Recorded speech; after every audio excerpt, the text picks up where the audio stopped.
The countdown is on. Everything you need to get the edge at the end of the market day. This is The Close. The economic fog from a global trade war sending stocks into a tailspin. Or it's easy salespin. for you to say. Depends. Live from Studio 2 here at Bloomberg headquarters in New York, I'm Romaine Boston. And I'm Alex Steele. We're kicking you off to the closing bell. And what a close it could be. Let's take a look at where we are right now. Here's the score. S&P down a whopping 4%. We haven't seen this kind of sell-off since 2022. Now, dollar yen, yeah, okay, it's down 2%. That's also pretty extreme. But the overall Bloomberg dollar index at one point fell the most since 2009. I could go on for an hour, Romaine, with all these superlatives, but I won't. I'll spare you. 2-year yield down 13 basis points. Gold down 22, but that's kind of sell what you gotta, not what you wanna in the market. Definitely a superlative kind of day and certainly an oh snap kind of moment for financial markets. I'm basically taking a more family-friendly phrasing of what the CEO of furniture maker RH told investors last night on a conference call. From retailers to car sellers to home builders to smartphone makers, virtually no sector spared from the tariff-induced sell-off. The S&P back in correction territory with many of the secondary indices in bear markets. Commerce Secretary Howard Lutnick, he was on BTV and he was asked about the financial market pain. Donald Trump is focused on the economic pain that the United States of America has suffered over decades. He's focused on the U.S. worker and the U.S. economy. It is the great American economy that is the winner here. Well, here's the thing. The markets are also focused on the economy as well, and that is the concern about the economic fallout. Economists over at Nomura, as well as at Barclays, among those lowering their outlook for GDP today and raising their outlook for inflation. UBS, they're actually seeing a potential for a spike in unemployment, and swaps traders right now pricing in a quarter-point Fed rate cut by June, 3 more by October, and a 4th cut by early 2026. Well, the soft data and anecdotes would tell you that the recession went from a 1 in 5 to 1 in 3, that now, depending on who you talk to, it's north of 50%. It's probably 50% going higher, depending on what happens on the 9th. And the economic concerns aren't anecdotal anymore. ISM data showing U.S. service providers expanded in March at the slowest pace in 9 months. A gauge of services employment, that sank the most in 5 years. And a report from Challenger showed job cut announcements in March tripled from a year earlier. And that's the economic fog that could be a sign that maybe it's a little bit too early to buy into the dip.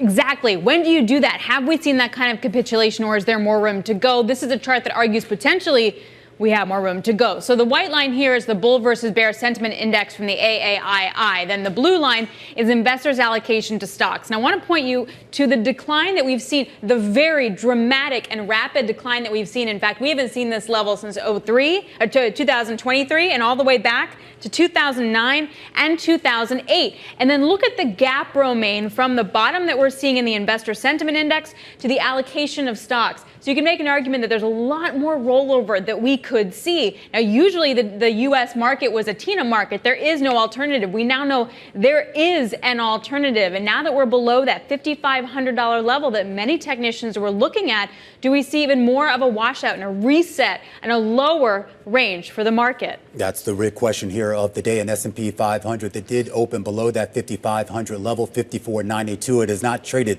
above that level since we are in this session. 54.15 and change. That was the low as we count you down to the closing bells. Rich Ross is head of technical analysis over at Evercore ISI. Looking at the technicals, Rich, anything encouraging out there?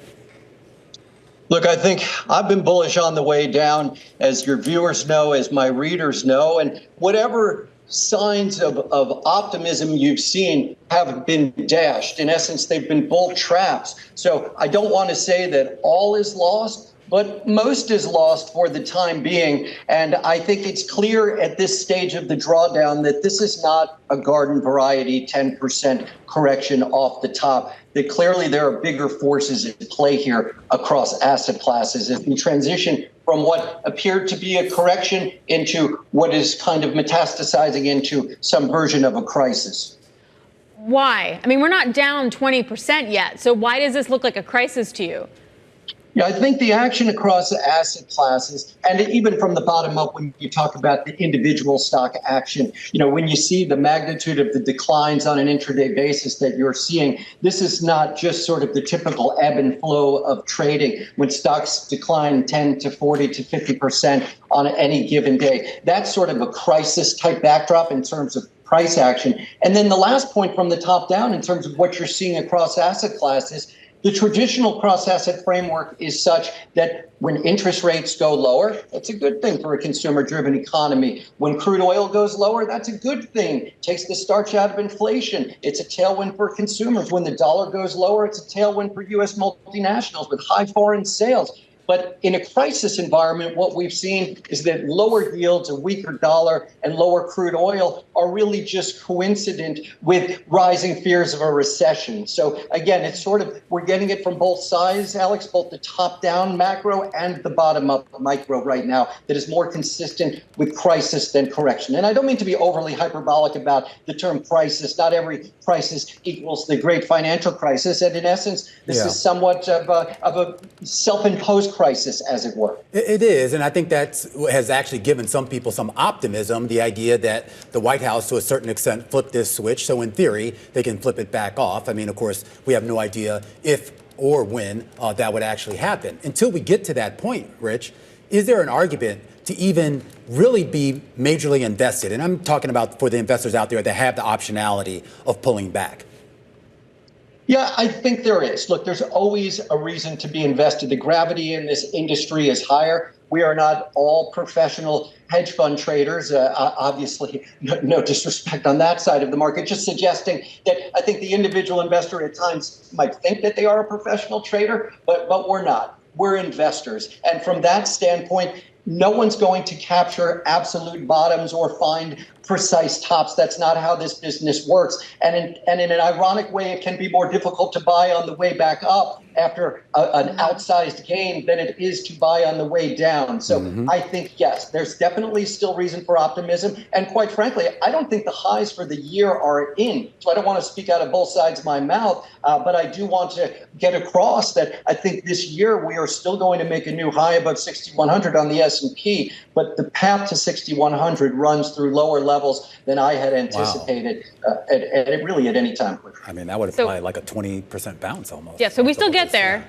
Just going to be a little painful while we get there. Hey, Rich, we appreciate it. Thanks a lot for pitching in here. Rich Ross, head of technical analysis with Evercore ISI. Let's get to the fixed income space right now, because where do you go for safety? You go to fixed income. You're seeing yields lower across the board. That 2-year yield hitting the lowest level since October. Alex Petrone is head of fixed income with Rockefeller Asset Management. Alex, how low do yields go? It's a basic question, but on the safe haven play.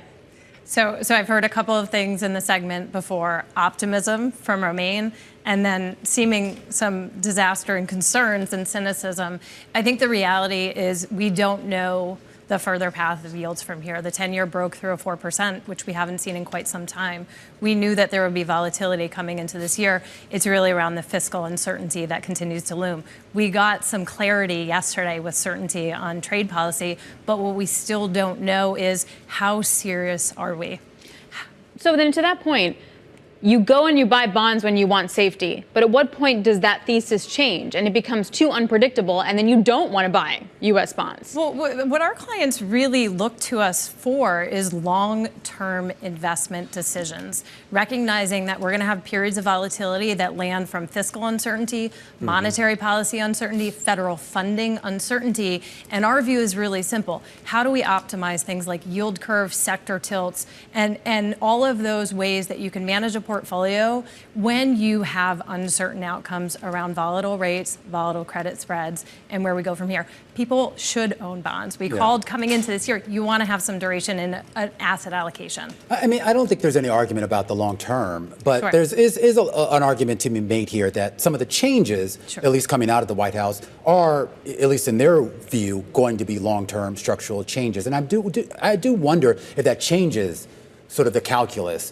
when you look at fixed income, particularly with the direction of yields. And I'm not just talking about with treasuries, but when you look at investment grade corporate debts, high yield corporate debt, and for that matter, municipal Because I would assume that if we're headed for some economic pain, you have to rethink the municipal bond equation as well. I think across municipals and corporates, it's always been and always should be a bottom-up fundamental approach. Honestly, equities have headed in that direction as well, where you see active managers that are stepping in and looking at balance sheets, not independent of some of the fiscal policies and risks ahead, but in addition to. And so from our perspective, it's really creating diversified portfolios, understanding regional risks of some of the tariffs, understanding risks that might abound for healthcare issuers, school districts, states, depending on how fiscal policy moves from here. Then let me kind of just spin that around then.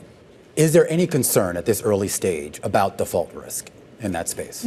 There's no concern No for concern. widespread default risk within the municipal market. And I think we've seen historically that defaults tend to remain quite low. We know that municipalities have come into this period of time on strong footing. Credit fundamentals are quite robust. Tax receipts have been pretty stable, but you still have to do your credit work because it is a tremendously diverse market with a lot of differences amongst balance sheets. We've seen credit spreads tend to hold in pretty well during market bouts in the last, say, 6-8 months. Do they continue to? That continues to be the case today. We anticipate that continues to be the case. You have a couple of things that drive credit spreads. One is certainly going to be the credit fundamentals, which I've mentioned are proving quite strong. Technicals matter as well. We've seen a little bit of softening in technicals and demand from individual investors. Not surprising, you're heading into tax time. You have a lot of tax policy in the headlines, but that's really brought ratios back into focus. Municipals are cheap relative to treasuries. It usually tends to be a period where you see demand increase when you get to 78, 90% type of ratios. I think that draws back in. And candidly, we're seeing the municipal market react in this risk-off moment where it's proving to be a safe haven from risk assets. So that certainly could lend to that technical improving. What kind of duration do you like? For high-grade portfolios, you want to stay in the intermediate range. I think as we consider the evolving macro environment, we think about deficits, we think about risk to the long end of the Treasury curve, growth, inflation, you can stay reasonably inside of 20 years and benefit materially. For higher yielding areas of the market, you want to be out long today, because that's where the bulk of the issuance is. Credit spreads will matter. Spread duration can perform. We saw that in the high yield municipal market in particular, where durations tend to land in the 8 to 10 year range, but you're really looking at opportunities from a spread perspective. Great stuff. Alex Petrone, head of fixed income over at Rockefeller Asset Management, kicking us off to the close here on this Thursday afternoon. The smoke clearing from yesterday's big announcement by President Donald Trump, a new tariff regime coming out of the U.S. And now we are starting to get a trickle of information about how other countries will respond, whether it's from Canada, Europe, China, or even Mexico. Investors now, and more importantly, economists having to parse what the fallout could potentially be. Brett House joins us right now. He's a Columbia Business School Economics Division Professor of Professional Practice. Brett, great to have you here in Studio 2. I know it's still a little bit early to kind of assess the true economic tea leaves, but we've kind of gotten a sense here of, I think, what the potential impact can be domestically. When we start to look at Canada, and for that matter, the other nations that are sort of on the bearing the brunt of maybe what some of these tariffs could be, is this going to be a sort of a synchronization of the global economic situation, or are we going to start to see some real layering, if you will? Well, I think markets are reflecting the fact that this is growth negative for not just the U.S. economy, but every economy, because the knock-on effects from the downturn that is likely to come in the U.S. will spill over into its major trading partners. And Canada and Mexico are most likely to catch a cold as a result of the flu hitting here. There's been a lot of discussion here that if you look at the economist estimates for the U.S., the idea that they're now modeling for GDP growth maybe around 1%. A couple of people are now basically flat to correction territory. Thank you. Contraction territory for the U.S. If that is the situation for the U.S., will it be worse for Canada? Will it be worse for Mexico? Much depends on how the tariffs actually are implemented and what the retaliation looks like. We've only seen the beginnings of that response, but whether we go into recession or not, the key thing is growth is going to be much lower than has been priced in markets to this point. How fast and how far does the economy slow? It slows significantly more. What does that mean? Well, I think it means possibly recession territory, but that is 2 to 3 percentage points lower than the consensus forecasts were for this year. That is a substantial downturn from what we had expected. We saw in the ISM services today about the unemployment really surprising to the downside. And I mean, this is the kind of drop you saw back in COVID era times. How quickly do you think we're going to see service companies in particular lay off people? I think it would be relatively rapid, particularly in services where the ability to move people in and out of employment is quicker than in other spaces. But the key thing is any kind of rebound, if the switch gets flicked and these tariffs get pulled back, is going to be slow because we still have all the uncertainty along with the tariffs, even if they are not implemented. Well, that's what I'm curious about, the lagged effects of both policies, whether it's the policies coming out of the White House, whatever the Fed's response might be later this year, and then I don't know if we want to get into the whole mess of the budget talks that are going on in Congress here. How soon can things turn? Can things turn fast? I mean, I'm talking in a positive way. I think what we're seeing is that it's always easier to break things than it is to build things back. Okay. And the downturn will be far faster than any kind of upturn if the tariffs are mitigated or reduced. Does it matter, though, that some of the risks that we're seeing right now aren't really in the hard data, as we talk a lot about? It's more about how people feel, their expectations, but we haven't actually seen a material slowdown in consumer spending, business spending, et cetera. That's entirely to be expected because the hard data arrives with a lag. And just as markets were not entirely pricing the tariffs that we saw yesterday, real economy decision makers probably were not either. Exactly. And then what do you do with the Fed, right? Lisa Cook was saying earlier, hold rate steady, growth could moderate, employment could increase, but again, they don't know. What does the setup look like then for a stagflation scenario? Well, a stagflation scenario sets up where you have inflation spiking along with the tariffs and the knock-on effects from them at the same time as investment and employment gets pulled back. Right. So are we in that right now? We have the possibility for it. We're certainly setting up the conditions for that to hold. There's a big unemployment report coming out tomorrow. Obviously, it's not going to really reflect some of what's happened lately when it comes to tariffs and the potential impact on the economy. It might reflect some of the issues going on with DOGE and federal firings in that space here.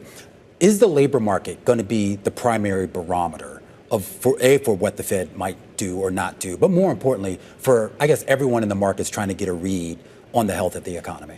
Well, the labor market is always the main reaction point for any big upturn or downturn in the economy, and where we start seeing the shock absorbers in the economy exercise first. So we will see some early or leading indicators in other areas like orders and purchasing manager sentiment, but the labor market should start reflecting what's happening in the real economy relatively quickly. Inflation. This has been the bugaboo. Everyone's concerned we're going to see a slowdown in economic growth, but we're going to see that uptick in inflation. Is there any way to sort of quantify the impact on inflation from this increase in tariffs? There is, and many economists have been slightly dismissive of the extent to which these tariffs will be durably inflationary, because trade is a relatively small portion of GDP in the United States compared with other countries. But these tariffs are hitting products that cut across production in the entire U.S. economy: steel, aluminum, potash, agricultural fertilizers, energy, oil. Those will have knock-on effects that are not just limited to a one-off price increase. Yeah, absolutely. I'm glad you brought up energy. There's some great notes earlier today, Alex. I'm sure you saw on natural gas and a few others. The outlook there, at least based on Wall Street strategists, looking kind of grim. Brett, great to have you. Brett House over at the Columbia Business School, as we continue to count you down to the closing bells. When we come back and look at some of the sectors that could materially be impacted by the increase in tariffs. And of course, that includes the retail space. Stephen Zaccone over at Citi is going to be joining us right after the break. This is The Close on Bloomberg.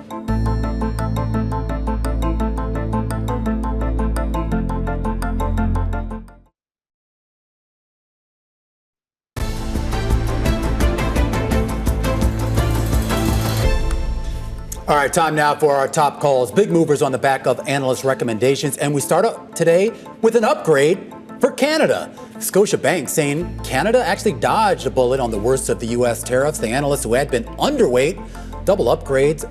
recommending investors overweight Canadian equities. As for U.S. equities, he double downgraded that to underweight. The TSX, though, still being dragged down by about 4% here on the day. Next up, W.W. Grainger. Back here in the U.S., the industrial parts supplier cut to underperform at Wolfe Research amid those higher tariffs. The analyst also cites the effect on the company's business from DOGE-related government staffing and budget cuts.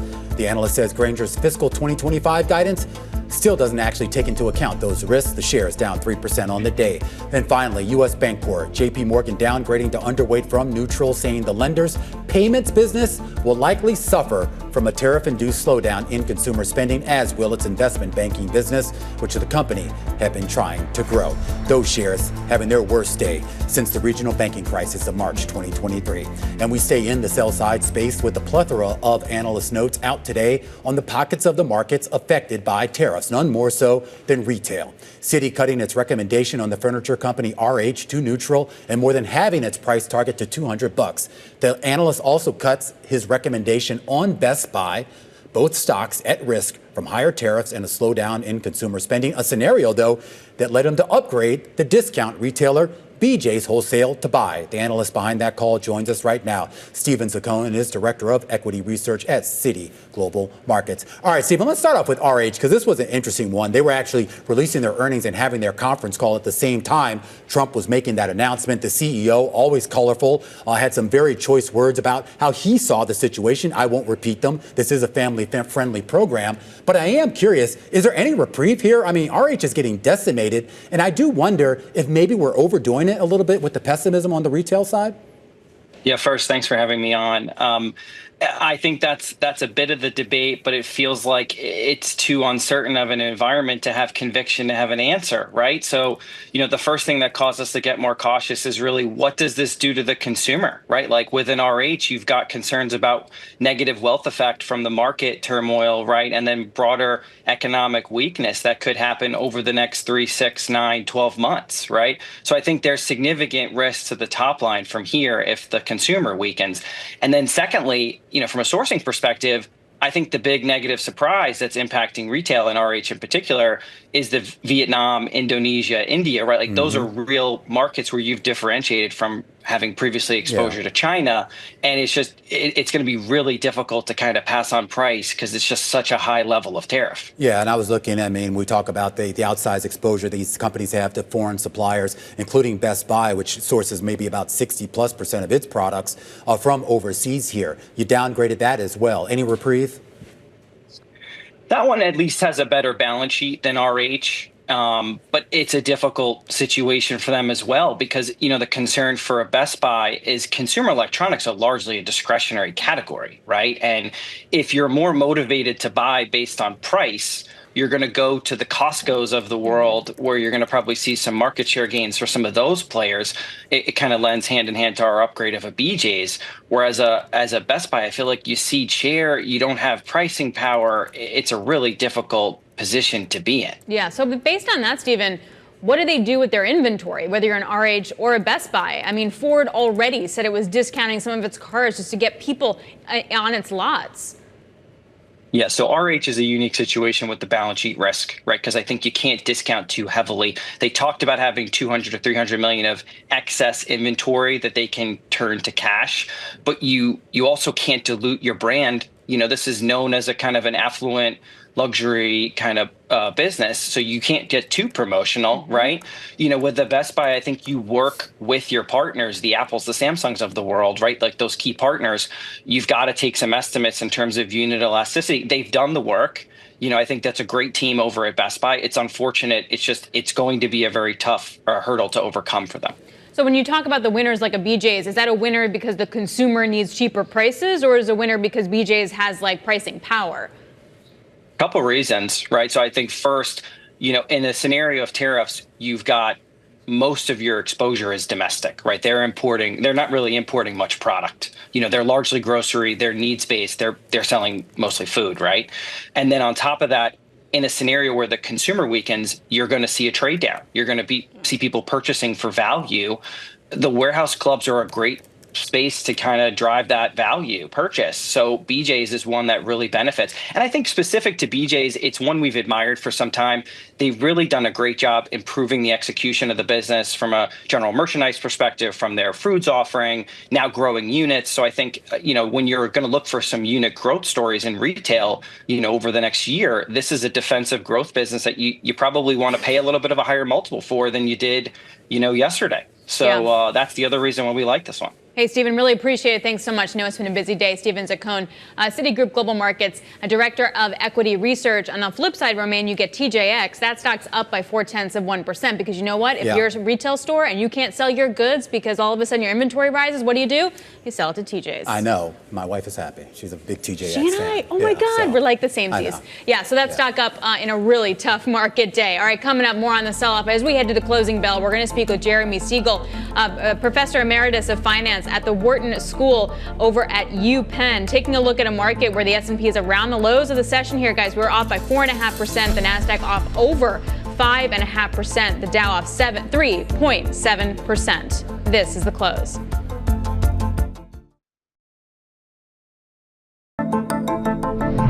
Taxes and deregulation were the three-legged stool, and right now the focus is on tariffs. As things stand now, we're headed to recession. And it's very clear that this is a tax on businesses and households. The U.S. is known for the innovation and the stuff we create, and I think it's exceedingly burdensome for small companies like ours. In the next couple of months, the labor market still stays okay. As the adage goes, if the U.S. is going to have a slowdown, other regions probably are going to be worse. And those are several of the guests that we've had right here on Bloomberg Television. Special programming all day long. The reaction to President Donald Trump imposing the steepest tariffs since at least the 1930s and maybe even beyond that. 3:30 here in New York as we count you down to the close. I'm Romain Boston. And I'm Alex Steele. Let's take a look at these markets, guys, because the Nasdaq is almost off by a full 6 percentage points, picking up a little bit of steam to the downside here. The S&P is off by about 4.6%. Even gold having a hard time getting a bid. And you started off the show talking about those superlatives, Alex. Right now, at least for the benchmark index, we're looking at the worst day going back to 2020. And a lot of the superlatives are like that. Basically, we're looking at the worst day kind of going back to those big volatile days we had during the pandemic when everybody was trying to sort out where the economy was going. And if you X out, if you take the pandemic as kind of a one-off and X out, we're really talking about probably the worst days that the market has seen going back to the 1980s. I mean, wow, yes, the superlatives reign true. And that's why you had Rich Ross over at Evercore talk about the fact that perhaps we are in some kind of crisis for the markets. Jeremy Siegel, Professor Emeritus of Finance at the Wharton School of the University of Pennsylvania, joins us now. All right, Jeremy, give me your take. I think this is the worst economic policy in almost 100 years. You have to go back to the Smoot-Hawley tariffs that were passed in 1930s. And by the way, those tariffs that Trump put on yesterday, many of them are higher than the Smoot-Hawley tariffs. Alex, let me tell you something. If you go to the U.S. Senate website and you type in Smoot-Hawley tariff, this is what they say. On June 13th, 1930, the U.S. Senate passed the Smoot-Hawley tariff, among the most catastrophic acts in congressional history. True, now, true. We are reading it too. Listen, that statement is not from a political party, anything. It's from the U.S. Senate controlled by the Republican Party. The Republican Party U.S. Senate website says the Smoot-Hawley tariff was among the most catastrophic acts in congressional history. And then they go on to say it was so bad for the economy and so disenchanted the public that the public threw the Republicans out of the House, the Senate, and the presidency in the 1932 election. This is the U.S., the Republican-controlled U.S. Senate website, senate.gov. Yeah, and now think about that. When you think about that, we are going back to the Smoot-Hawley tariffs, which the Senate has described as one of the worst acts ever passed. Now here, it was not done because because Congress, in its wisdom, gave all the power to the president, he did it by executive order. Right. Back then in 1930, you couldn't do that. It had to be the Congress that passed these tariffs. Well, but they themselves, called it one of the most disastrous acts in history. So, this, unless they get negotiated down, very, very quickly, right. I think that it's going to be very, very hard for stocks to make any progress. And the economy recession probabilities have probably gone above 50% now. So, Professor, though, do you see any potential for support for this market in the interim? Maybe we do get some change in policy from the White House. Maybe some of these other pro-business policies that Trump promised on the campaign trail comes to fruition. Right now, and I understand the analogy with what happened in 1930. We were also in the middle of what ended up being the Great Depression when that came about. So we were already in a precarious economic situation. The economic situation, at least coming into 2025, was actually relatively strong. So just playing devil's advocate here, is there a sense that maybe the worst case impact might be blunted? Well, I think the Fed has to lower interest rates now. I had gone from one that's saying that I didn't think there were going to be many interest rate cuts this year, but now I think the Fed will be forced because I think there will be a very negative effect on employment.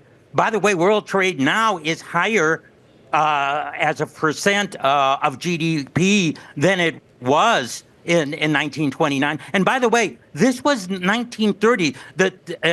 Things got much worse after the Smoot-Hawley tariff. 31 and 32 was the worst part of the Depression. Now, listen, I am not predicting a depression. I mean, the Fed made terrible mistakes back that followed the Smoot-Hawley tariff. It was a double blow. The Fed won't make those same mistakes again. So I'm not predicting something like that. But this was the first step to the economic situation that led to the Great Depression. Okay, so Jeremy, this might be a simple question then. Is U.S. exceptionalism over? When you say exceptionalism, are we referring to the markets or the economy? I'm referring to kind of both. I mean, the economy grew when Europe couldn't get its foot in the door. The stock market has outperformed for 2 years. I had great trouble, Trump blamed Mexico, Canada, Europe for draining the U.S. when we had economic growth in GDP higher than those countries over the last 35 years. And by the way, we had 35 years of consecutive trade deficits, during which time we outpaced virtually every country in the world. So, I'm quite sure about how that drained the strength of the U.S. Listen, the strength of the U.S. is really a belief that of entrepreneurship, of innovation, of acceptance of new things, of, new ideas. I mean, I saw it as a professor, new students, coming in, they said, the U.S. is where you can try your new ideas. It's opening to new ideas. And I think this is still here. Yeah. And I think in many ways the Trump administration does support that. Yeah. So that part of exceptionalism, I think, is still there. These tariffs and disruption of trade on this massive scale, with virtually zero congressional input whatsoever. Yeah. Actually, the Senate voted. Four Republicans joined the Democrats in saying, "Hey, slow down on these tariffs," and to no effect. I mean, this is, we all know. Listen, what 41% of the revenue from S&P 500 firms, come from abroad. I mean, back in 1930, I would say probably 10 to 15%. So, yes, we're not in that situation that we were back then. Yeah. When we do have a responsible Fed that will prevent a depression. Yeah. But nonetheless, we are much more tied to the international markets today than we were, 95 years ago. Professor, we only have about 30 seconds left, but I'm just wondering if you could kind of speak less to kind of the institutional investors that are a big part of our audience here, and more to just the rank and file folks, Main Street, if you will. Because if there was anything that alarmed me yesterday was how many calls and emails I got from friends and family who have no connection to the world of finance, worried about their retirement plans and their 401ks, et cetera here. You wrote a great book years ago, Stocks for the Long Run. I mean, what do you tell those people right now who look at this and are terrified? I'm staying with stocks, and I think they should stay with stocks. The worst time to get rid of stocks is when you're going into a correction or even a bear market. The worst time to do that. I think stocks, when this ends, the political ramification, the economic, it will end, and we'll zoom again, and America will recover, and your portfolio will recover. There will be short-term storms until I think Trump begins to relent on this, but until then, absolutely hold. I'm doing it, and I'm telling other people to do the same. All right, Professor, that's a great place to end it. Always appreciate your insights, your candor, and more importantly, your enthusiasm on these issues. Professor Jeremy Siegel there over at the Wharton School at the University of Pennsylvania. As we keep an eye on the broader markets, the S&P down 4.5%. The Mag 7 as a group right now down 6.5%. And we should point out, when we talk about those recent all-time highs, the Mag 7 as a group now down 24% from those all-time highs. Doug Clinton joining us right now. He's the CEO and founder of Intelligent Alpha, as we take a look at some of the names in that index moving lower. And that includes none other than Apple, a huge downdraft for that company, which has huge exposure, of course, to the global supply chain. Doug, is there any opportunity here to buy into this dip? Well, Romaine, I'll tell you, we don't own Apple currently at Intelligent Alpha, where we do use AI to actually do our stock picking and portfolio creation. I think the challenge that you have with Apple right now is that the assumption coming in to this tariff issue was that, yes, there would be more tariffs potentially on China, but they probably would only be at a level where, a price-insensitive iPhone buyer would still go through with the purchase, if it affected the price, let's say 20-25%. This 50% tariff is significantly more than I think people were coming in thinking about. Mm-hmm. And so now you have to kind of think about Apple across a few different questions. One is, could there be some exemptive relief at some point? Apple has committed over $500 billion creating that kind of economic value in the U.S. Maybe there's a way they can kind of politically maneuver to get some of that reduced. Mm-hmm. Otherwise, you have to ask yourself another question, which is how much of their margin are they willing to eat, if customers aren't willing to pay 50% more for their new iPhones? So is the problem for Apple, Doug, the demand or the cost side? I think it's the cost side. I think the demand for iPhones is relatively inelastic. When some consumer needs a new phone, they're going to go and upgrade. The question for Apple more recently, obviously, has been, can AI services, as they build Apple Intelligence into their phones, can that drive incremental demand? But I think it's really more about that cost. How much will a consumer be willing to pay? Will they pay close to $2,000 potentially for some of these devices? I think that gets to be a really big number. I do want to get your thoughts, Doug, on another pocket of the tech space, and that's, of course, what's been going on with chips, because obviously tariffs are a big concern, but there are other policy issues going on out there right now that are also sort of battering them. NVIDIA, of course, down more than 30% from its all-time highs. That started even before tariffs really sort of entered the picture.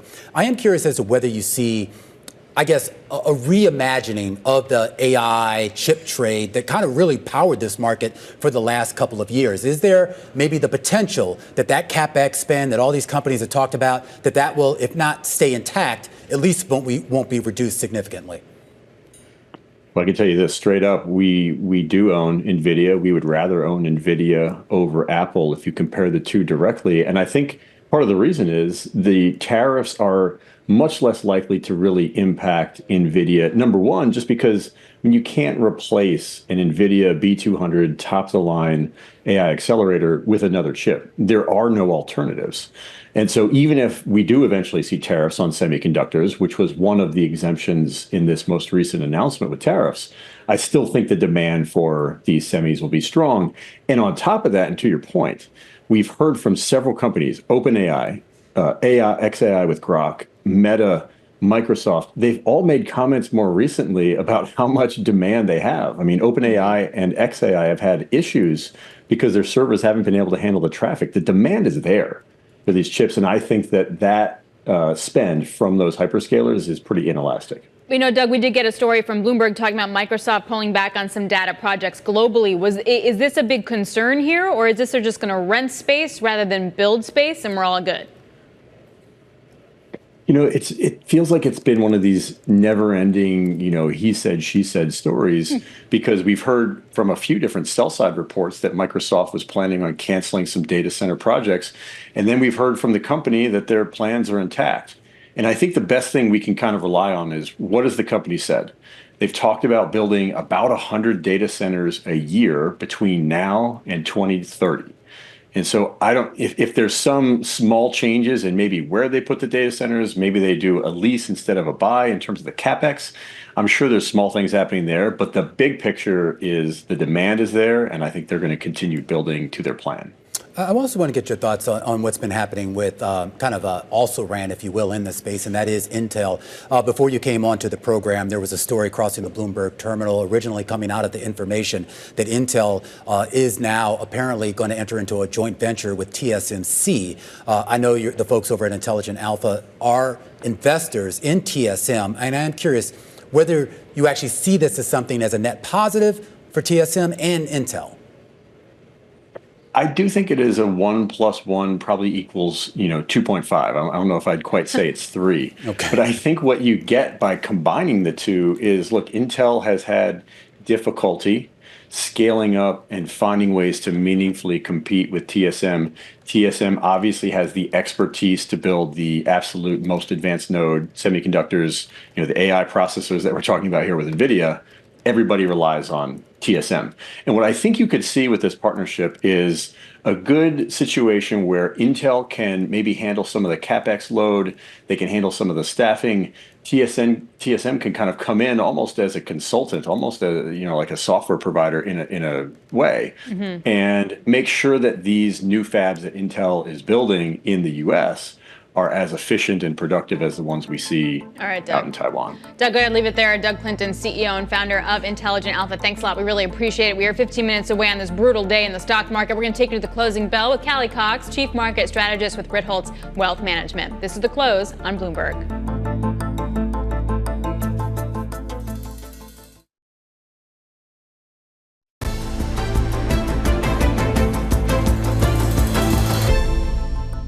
I think this is the worst economic policy in almost 100 years. It's going to be very, very hard for stocks to make any progress, and the economy recession probabilities have probably gone above 50% now. Professor Jeremy Siegel there, author of Stocks for the Long Run, giving us his take and, more importantly, his emotion on what's transpired over the last few hours. Of course, just about 24 hours ago, we learned about the new tariff regime here in the U.S., and today we get the market reaction. And a new market regime for some stocks as well. Take a look at the Russell down. We haven't seen this kind of decline since 2020, and also looking at a bear market within those small cap stocks. The transportation sector also getting hit hard. The transportation index, the lowest since October of 2023, falling the most since March of 2020. The superlatives could last for an hour. And I want to put the sell-off into some perspective here, because when you look at name by names, you're seeing moves in some of these names that we normally don't see. Apple down 10% right now. Broadcom down 10% right now. ExxonMobil down 5%. Bank of America plunging on the day 11%. And it goes on and on. You have names like Dell down 20%. Ralph Lauren, basically any company that has big exposure overseas, down by 10% or more. United Airlines down 16%.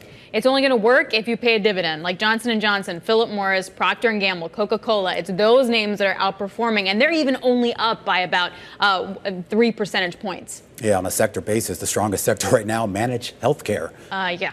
Believe it or not. I'll tell you something. Callie Cox joins us right now, Chief Market Strategist over at Ritzholtz Wealth Management, with just about 8 minutes until we get to the close. And Callie, we could go on and on. I mean, there are so many superlatives today, so much selling off, not a lot being bid. And I am curious about general sentiment. When we have days like this becomes one of those days where it becomes less about fundamentals, less about the economy, and more just about fear and loathing to a certain extent. And we saw that kind of encapsulated in the fire from Jeremy Siegel. Is that going to carry over for more days? Or do you think that after a couple of days, when the dust settles, people will start to take advantage of this drop in valuations? Well, the funny thing about sentiment, Romaine, is that fear has been prevalent for at least 5 or 6 weeks now. We've seen that in a bunch of investor sentiment and professional managers' sentiment gauges. Yes, sentiment has gone lower, but it's been at these fearful levels for a while. This, of course, takes it to a new level. I think looking at market movements and the headlines that we're trying to process here, I understand if investors are significantly more fearful today than they were yesterday. But you have to remember that markets are all about expectations, too. I mean, right now, it seems like investors are jumping to the worst case scenario. And while I think that's fair, it does leave a door open for those relief rallies, again, if policy is reversed in the next day or so, or, if any details are compromised on, which we know can happen. We've seen what's happened over the past few months. Well, one thing I'm curious about, and with the understanding, I know you're not an economist, but even if somehow the White House flips the switch back in the other direction, where does that get us? Does that just get us back to the economic baseline that maybe we were at, 8, 10, 11 weeks ago? Or is it going to be something better? Because if it just takes us back to that baseline, then where does the markets go? Do they just go back up to that baseline as well? I don't think it's as easy as flipping a switch here. There's been a lot of economic damage that just hasn't been visible with all of the snip-snap decisioning around tariffs. The Doge layoffs, we got a Challenger grain Christmas number that showed that the federal government layoffs have been significant today. Romaine, I don't think it's as easy as a V-shaped rally here. And there's still a lot to process on the economic side, which is why, as we talk to investors at Ritzholtz about, how they're managing their financial plan through this, we're telling them that it's important to focus on stability and consistency right now. Right. So the great question then that Romaine had asked Jeremy Siegel earlier was, do you sell stocks? And he's like, don't sell them. Just hold them and, it's going to work out and just hold them and deal. Is that the right call right now for you? Yes, with a few caveats. It depends, of course, on what kind of an investor you are. I mean, if you're living off your portfolio, then, these can be scary times for you, and it probably makes sense to raise a little bit of cash. Mm-hmm. If you're a younger investor, if you have decades ahead of you, I think you can look back on history and take comfort in the fact that human resiliency is powerful. And the economy is very adaptable. Corporate America is in a great position to take on these unfortunate tariffs, but it won't be easy. Ups and downs can be painful. Absolutely. So if you did want to take some chips off, where is the safety at this point? Well, I would focus on where expectations have run too far ahead from reality, because in tumultuous times like this, Alex, that expectations snap back to reality quickly. So when I'm looking at valuations, when I'm looking at earnings expectations, which I think are too high for this year, especially given the news yesterday, then I see, areas like tech, healthcare, consumer discretionary looking a little frothy for where they could be trading if these tariffs are implemented. So, focus on defense, focus on stability. Again, we always have an eye towards value and quality at Ritzholtz, and, look for those consistent, easy trades to make, even if you have to get a little tactical. Callie, what do you do with the bond market and income producing? Well, I hate pulling up good news today because I know that there's a sea of bad news to focus on, and what we're seeing is serious. But I mean, the good news that we're seeing today is that there isn't a loss of confidence in treasuries. I mean, you're seeing the U.S. dollar plunge today, but you're also seeing investors turn toward treasuries as a safe haven, which is typically what you see when markets start to price in a recession or an economic slowdown. I think that's where markets are going right now. This isn't a knock on U.S. exceptionalism, at least not yet, which I know is the worst case scenario or that lives in some people's heads. But I still think the treasury curve is quite attractive here. Look toward the belly of the curve. Use treasuries as that source of capital protection, especially now with yields so high. You could get the best the best of both worlds. What about in kind of the alternative space, Callie? Of course, we've seen that huge run up in gold. Bitcoin really hasn't proven to be kind of that offset that some people said it would be. But do you find any sort of case for moving into some of those types of, hedges, for lack of a better word? Well, if you think we're heading for a stagflationary environment, I don't think we are. I think that growth worries will overcome inflation worries. But if you're worried about stagflation, it does make sense to move into real assets. Gold is the obvious Gold is the obvious source there. Infrastructure, energy-focused stocks are also interesting at this moment. There are a bunch of different things you could move into there, but you have to consider the fact that these are different investments, right? Energy stocks, like I mentioned, of course, are companies, pretty typical stocks. But when inflation is a problem, you have to hold the assets that benefit from inflation. Callie Cox, Chief Market Strategist over at Ritzholtz Wealth Management, counting us down to the closing bells. I just want to point out, Alex, we talk about the percentage drop on the indices right now. Volume. Massive, 70% higher than what it's normally averaged over the last 20 days. Yep, and you want to know what else is spiking here? The VIX. We're almost at 30 now, a whole different range. Forget that 14 to 18. Now we're in a totally different range over that 20 level. Yeah, more than 400 S&P stocks in the red. The biggest names in there, dragging it down 4.8% on the day. A full breakdown of all of today's market action starts right now. The Closing Bell, Bloomberg's comprehensive cross-platform coverage of the U.S. market close, starts right now. And right now, we are 2 minutes away from the end of the trading day. Romaine Bostic here with Alex Teal, taking you to those closing bells. A global simulcast starts now. Carol Massler, Tim Stenovic, join us from the radio booth. Welcome to our audiences across all of our Bloomberg platforms, including our partnership on YouTube, as we watch right now what is setting up to be the worst day for U.S. equity markets since at least the onset of the pandemic. Yeah, that's pretty significant, right? We haven't seen this kind of trade. It's interesting. We were talking with our Eric Weiner, who's been following the markets here for us at Bloomberg, saying it's been orderly selling, though, and you have seen the market kind of try to rally off those lows. We are, though, hovering near our lows of the session. A tortured trade where you see just so many names and so many sectors just in the red today. Okay, fair to say the overwhelming tone is absolutely negative. More than 400 stocks in the S&P 500 lower.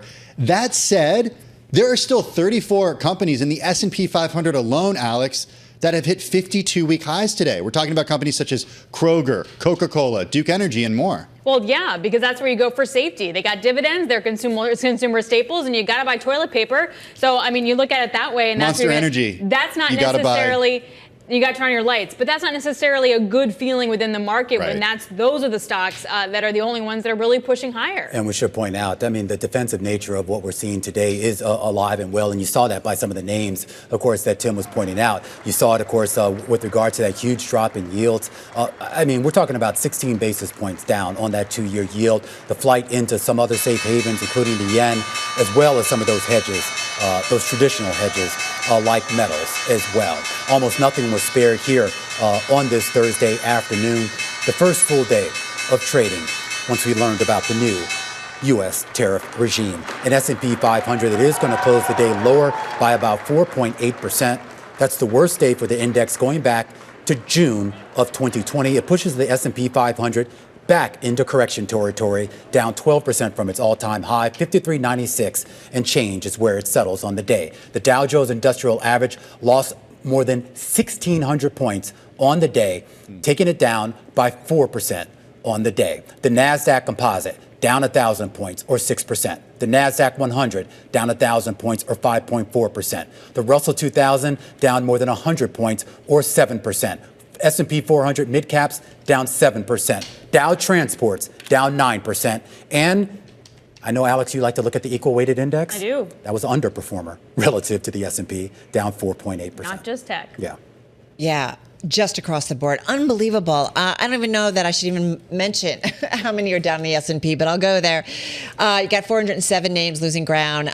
You do have 95 names. Tim mentioned some hitting 52-week highs in the S&P, but 95 names, Alex, higher in the S&P 500. Yep, taking a look at that IMAP function really crystallizes the move that we're seeing within the equity market today. All sectors in the red except for consumer staples, as we just talked about. Those are the only gainers, some hitting 52-week highs, but energy, tech, discretionary, and industrials and financials all getting hit extraordinarily hard. I mean, energy sector's off by over 7%. And just to add to those superlatives, the KBW Bank Index down 10%, the biggest drop going back to March of 2023. The Philadelphia Semiconductor Index, Carol and Tim, had their worst day since March of 2020, down 9.9%. Yep, dollar wiping all of its gains out since the president's win on November 5th, that election win. So yeah, a lot of superlatives, no doubt about it, on this Thursday.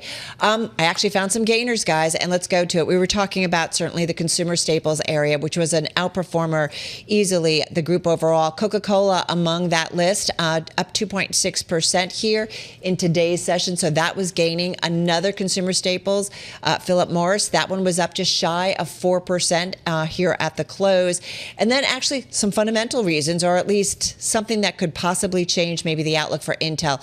This one up at its highs, almost 9% today, finishing with about a 2% gain at the close. The information coming out and reported that the company tentatively agreed to a chip-making joint venture with TSMC, Taiwan Semiconductor Manufacturing. Bloomberg News, you might remember, back in February, reported that the companies were talking about the idea at the request of the Trump administration. And then this one, the number one gainer in the S&P 500, French fries. Yep, gotta love it. Lamb Weston Holdings up 10% here at the close. The company came out and it posted fiscal third quarter results, topped estimates, and the management hired a consulting firm to look for cost savings. So even in a sell-off, guys, fundamentals still do matter. And can I just add an honorable mention to there? And it's actually on a country basis. Please. Actually, the Mexico's main benchmark index actually had staged a pretty decent rally earlier in the day. It ended up flat on the day, and you actually saw some indices in Canada rally, largely because of the fact that they did not get the worst of those reciprocal tariffs, if you will, that Trump laid out yesterday. All right, well, let's go to some of the decliners. I had the easy job today. And in fact, there were so many decliners, I went with an entire index. The Bloomberg Mag 7 Total Return Index falling today by 6.7%. Its worst day in more than 3 years. Everything in there in the red. Apple down more than 9%. Amazon and Meta platforms down 9%. Nvidia down close to 8%, Tesla down 5.5%, Alphabet down 4%, Microsoft down 2.4%. All the biggest weights on the major indices and all among the most actively traded stocks today. Also, did want to focus on retail today because we saw some deep moves there. Nike falling by 14.4%. In fact, it's now trading at the lowest level going all the way back to 2017. It was among the U.S. and European sneaker clothing and jewelry makers that plunged amid this shock to supply chains. Vietnam is the issue for Nike. It's the largest supplier of footwear for Nike today. Half of Nike brand shoes are made in Vietnam. Nike also faces additional challenges because it's so dominant in the U.S., which is the world's biggest single sports market. And finally, another retailer, RH, plunging. The worst day ever. The parent company of Restoration Hardware, they plunged as much as 45%, a record decline. This after the annual revenue growth forecast trailed Wall Street expectations. Fourth quarter sales and profit also missed the average analyst estimate.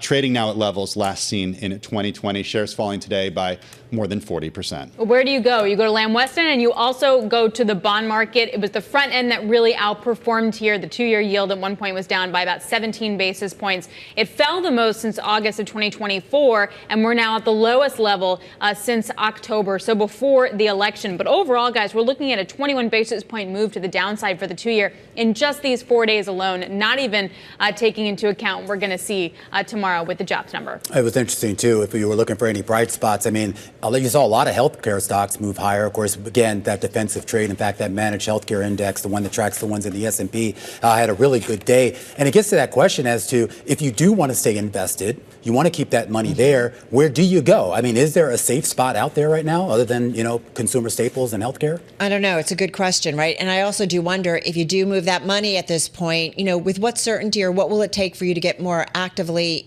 back into the market at some point? Certainly, again, you go back to so much coming out of the White House, so much coming out of Washington, and we know that this stuff can change. And so when do you believe that, okay, this is the policy, this is what stays in place? And I think that's what's going to continue to make it tricky, certainly for investors and businesses. Can I just add, though, too, I'm sorry to interrupt, but just on the consumer staples front, because I think a lot of people were flocking there. You saw the rally in Pepsi and some of those names, but then you had the CEO of ConAgra, who was talking a little bit earlier today, who really talked about how he's concerned. He said right now they're not being hurt. Right now they don't have to make a lot of changes. But he basically said that, once the dust starts to settle here, things may not look good. And he actually talked about this idea of not really being able to give firmer guidance. And that might be the story of this earnings season, which really kicks off in just about 4 or 5 days. Yeah, we'll certainly look forward to hearing from the executives of those companies and certainly the commentary from the banks about how consumers are doing. In the meantime, Romaine, your question about where actually to invest your money is a question we've been posing to our guests throughout the day. We did speak to Mace McCain over at Frost Advisors, who's actually not buying the trade of going to Europe right now. He thinks that's going to end very soon, and it's going to end poorly. He's sticking with U.S. companies, but mid-caps because they have less exposure to international markets. He's still bullish on the U.S. in the long run. But does that take into account economic slowdown, though? Yeah, I mean, look, he's staying invested right now. Yeah. He's getting a lot of calls from clients. They're obviously very concerned. They want explanations of what's happening to the market, but he's staying invested. Well, here's my thing, too, is in the short term, though, I wonder if we're going to see a lot more downside in that when you have volatility spikes like this, guys, and we're up to nearly 30 for the VIX, you have funds that rebalance, whether you're looking at ETFs or ETNs or whether you're looking at, say, CTAs, commodity trading advisors, or you're looking at volatility funds. They have to rebalance when volatility spikes, and they have to sell stocks. That's not a long-term call, right? But that churn could continue through the next couple of days as they're forced to kind of rebalance here. Actually, we put that question to Peter Atwater over at William & Mary. He's worked on Wall Street. He's now in academia, runs his own investment firm as well. And we said, especially with the S&P 500 from peak to trough, down more than 10%, was it? Almost 12%. So was this a bear market? Could it go lower? And his expectation was that, he thought things could actually go lower from here. So I think that's a really good point. Have we bottomed out? And that's the question. All right. ... Well done. That's a wrap across platform. Radio, TV, YouTube, Bloomberg Originals. A lot going on, a lot of superlatives on this Thursday. We'll see what the Friday jobs report and the Friday trade brings us. All right, that's a wrap. We'll see you guys, same place, same time tomorrow. Our coverage continues right here on Bloomberg Television. A full breakdown of what turned out to be the worst day for U.S. equities since at least the onset of the pandemic. A lot of superlatives here on this day, but most of the major indices hadn't seen declines like this going back to 2020. The S&P 500 closed down 5%, now down 12% from its all-time high, below that psychological level of 5,500. That was coming into the day. We opened below that. We stayed below that. It dropped and it closed below 5,400. A lot of people thought that would be a line of support. The tale maybe will be told when we come back tomorrow. Take a look at Dow Transports, down 9% on the day. They are now down more than 20% from their all-time high. The Russell 2000 also down more than 20% from its all-time high. Though that is bear market territory for both of those indices. The 2-year yield had a phenomenal day. Well, phenomenal day if you were buying. A 15, 16 basis point drop in those yields. The 2-year, of course, most sensitive to what the Fed can do. A major repricing of Fed expectations today. Now traders are expecting at least 1/4 point rate cut by June, at least 3 more by the time we get to the start of 2026. The Bloomberg Dollar Spot Index at one point on the day, intraday, had its worst drop on record. Meanwhile, on a sector basis, it was not any better. Financials took it on the chin. The KBW Bank Index down about 10% here on the day. A lot of concern that a slowdown in economic activity means a slowdown in a lot of the businesses that these companies are involved in, whether it's lending, investment banking, and everything in between. The Philadelphia Semiconductor Index continues its slide, down 10%. Retailers, which have outsized exposure, of course, to that global supply chain, down 8% on the day. And even oil and gas got a bit of a shock today, not just from those tariffs, but actually a surprise announcement by OPEC. Take a look at some of the individual movers on the day. A Gap, which sells most of its products here in the U.S., but sources most of its products from overseas. You see the end result there, a 20% drop. Similar story from Starbucks, similar story from RH. Remember, these are companies that really have a huge mismatch between what they sell here in the U.S. and where they source their materials. And it's not just retail, it's also the tech space. You saw that in that huge drop in Dell today, down 19%. You also saw that in a huge drop in Apple. A big focus on the tech sector over the next hour here. Emily Graffeo standing by right now with a closer look at the moves we saw in that space. Emily. Yeah, Romaine, you take take a look at Apple, that was the worst drop for the company since 2020. $315 billion of market cap being wiped out today. That's the entire market cap, essentially, of Coca-Cola. The reason why that stock leading losses in those Mag 7 names is because they're very exposed to China tariffs. You look at what the street today had to say. Rosenblatt Securities, they still have a buy on this stock, but they did say the tariffs could blow up Apple, quote, which to them suggests that something is likely to give, maybe Apple getting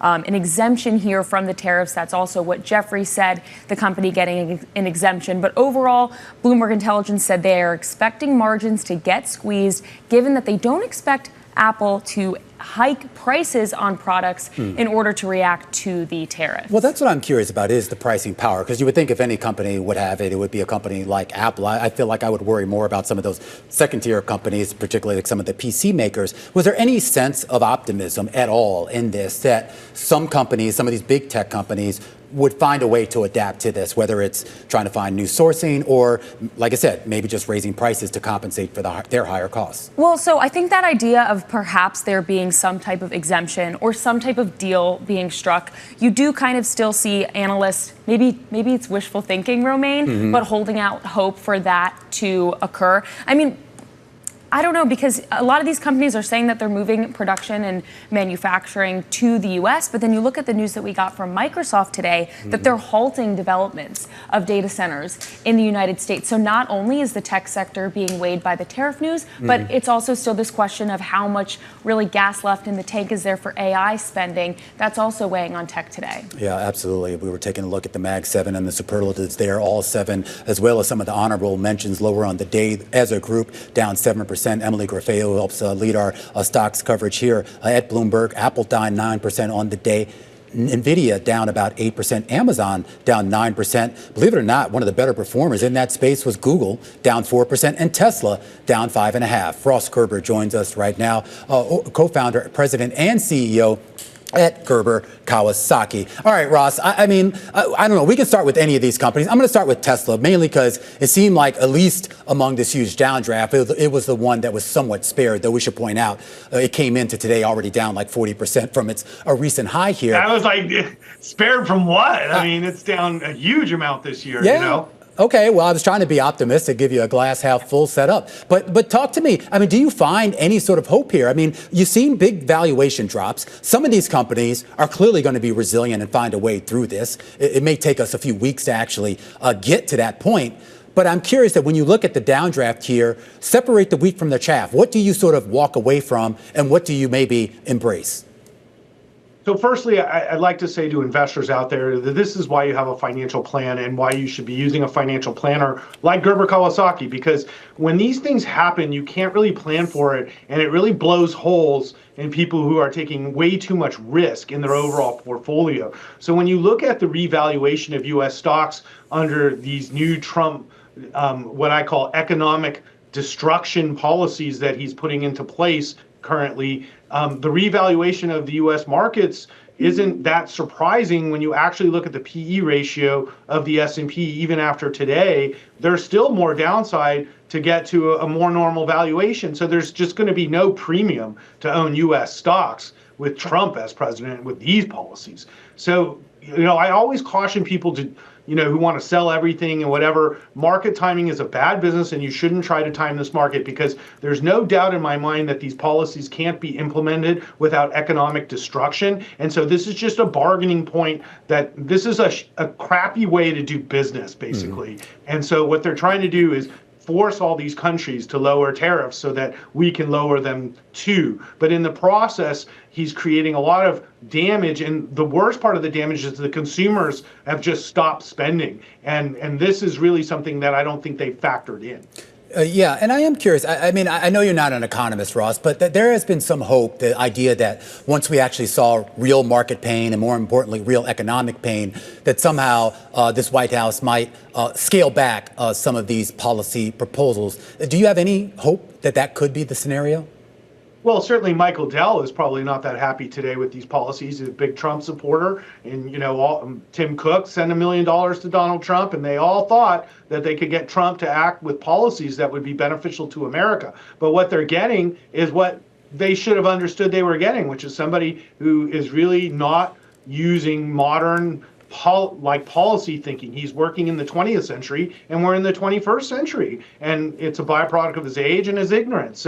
So America is in a tough spot right now with the beginning of the Trump presidency starting like this, and this assumption that everything's just going to work out okay and this will just be short-term pain is a really, really short-sighted view. And so once again, I caution investors now to look at their portfolios and make sure that they have a balance. We're not telling you to get out of U.S. stocks for sure, because, you know, things could bounce back tomorrow. You could just say, sorry, I was drunk. I don't know what I did, you know, but like what really matters is what allocation you will keep moving forward to stocks in general and to U.S. stocks. And that's where I think investors, including my firm, is reassessing the investment environment globally to look for better opportunities in the United States, because these policies are just destructive. Well, we talked a lot, at least on this program, Ross, coming out at the end of the quarter about that massive outperformance that we saw with Europe relative to the U.S., quite frankly, the rest of the world relative to the U.S. And even today, in fact, despite the huge sell-off we had here in the U.S., you actually saw some markets, including in Mexico and Canada, actually show a little bit more resilience.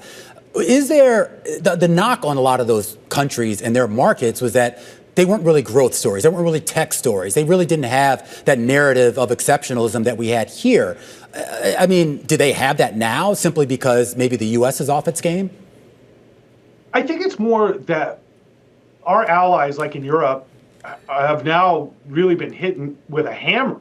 That not only are we not going to protect them militarily, but also economically and essentially going to war with them. The Europeans and the Chinese are two massive economies as big as the United States, each of them, and they don't necessarily need us. And I see a lot more cooperation now between Europe and China on business because they just can't, you know, rely on us as their ally. And this is a huge mistake for the United States long term.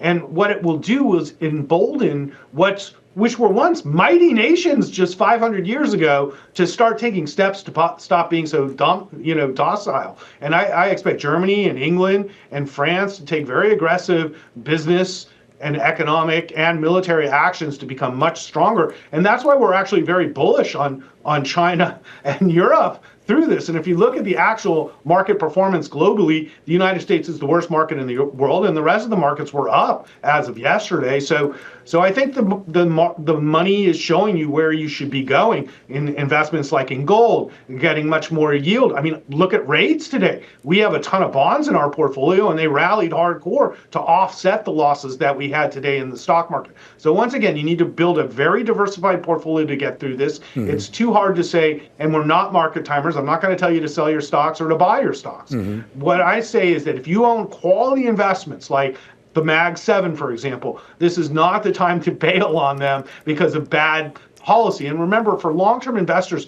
Trump isn't going to live forever, and he's not going to be president forever. And so you have to think about what your long-term financial plan is and where stocks fit in that plan, and not try to time the market or not try to make drastic emotional decisions.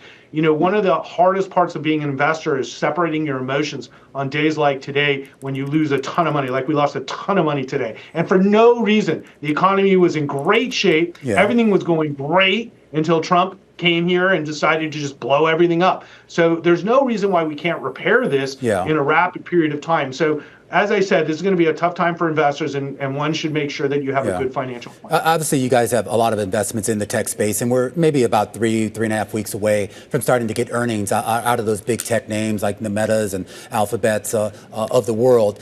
What do you actually want to hear from them? I mean, I'm not talking about numbers, but I mean, in terms of them articulating how they're going to manage through this, assuming that these tariffs are going to be around for a while. What do you want to hear?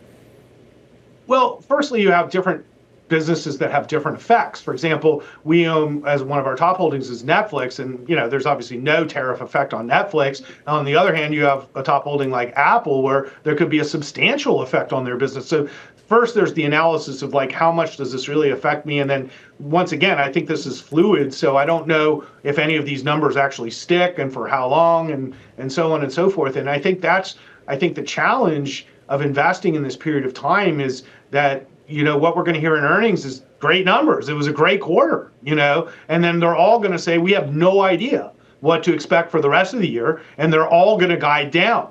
And that's what's going to put pressure on the markets for at least the short-term period of time. Is no business owner in America today can easily just say, I know what my earnings are going to be over the next year. And even for my business, a month or two ago, I could have told you what our revenue would be this year, no problem. But now I'm not 100% sure. And we're having a phenomenal year at my firm up until the other day. And so, why America is shooting itself in the head and its economy in the head for no reason is just, it's like, I don't know what to make of it. So, people voted for this. It wasn't per se me, but people voted for this. This is a democracy. Yeah.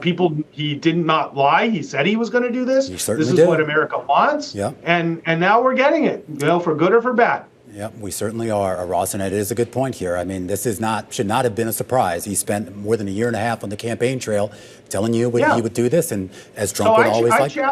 Honestly, I challenge the business leaders that empowered Trump to do this, to stand up to this nonsense and do what's best for this country. This is not what's best for this country. I'm sorry. All right, Ross. We're going to leave it there. Always appreciate your candor. Ross Gerber, co-founder, president, and CEO over at Gerber Kawasaki. A closer look at the situation from the investment side of the equation. Let's look a little bit closer at the political side of the equation. The measures that Trump unveiled threaten to upend not just the U.S. economy, but the global economy. France and Germany are already pushing for a stronger response to the U.S.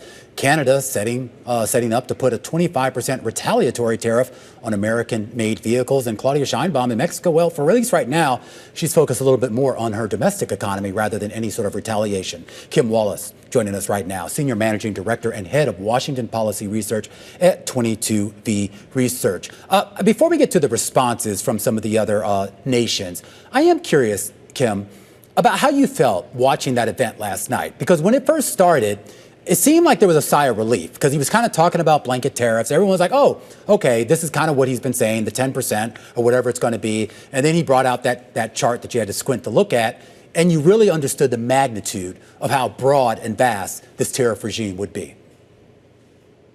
So we, like you, watched, and early on, I detected there was a mismatch between what was apparently the policy development process and the rationale for the policy and the marketing of the policy.